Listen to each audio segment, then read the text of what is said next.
Unë mendoj që Boshllëku është në trut e atyre që nuk i dhanë drejtim bazuar në frymën e kushtetutës dhe bazuar në modelin demokratik të ndarjes pushteteve, jo në të gjithë Europën, por në të gjithë planetin.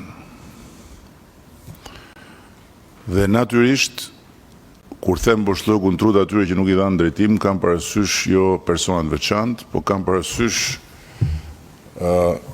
kulturën e dobët demokratike dhe të shtetit ligjor që ka Shqipëria për shkak të traditës vet. Sepse nuk është nevoja të jetë çdo gjë e shkruar në gërmën e ligjit, nëse në frymën dhe në gërmën e kushtetutës janë të qarta orientimet për të gjithë ata që jetojnë nën atë kushtetutë. Dhe faktikisht ajo që e bën skandalos, të pa justifikueshëm dhe të pa pranueshëm pezullimin nga një prokuror dhe një gjykatës në një seancë paraprake, pa filluar akoma as gjyqi për një antar të kabinetit qeveritar, është fakti se pezullimi nuk cënon personin, i cili prezumohet që është në një proces hetimi. Pezullimi cënon funksionin.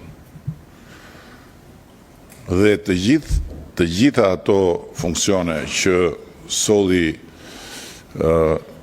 në vëmendjen tuaj kryetari i Komisionit Ligjeve si pjesë e këtij grupi nismëtar për këtë ndryshim, janë funksione të cilat nuk ushtrohen dot pa personin. Pra në momentin kur pezullohet një ministër, nuk pezullohet thjesht vajtja në punë e një individi, pezullohet puna e një institucioni.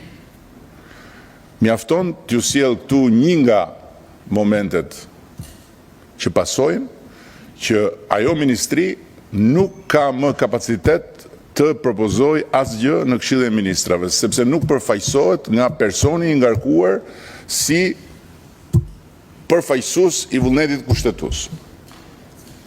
Kaq duhet mjaftonte për ta mbyllur këtë debat absurd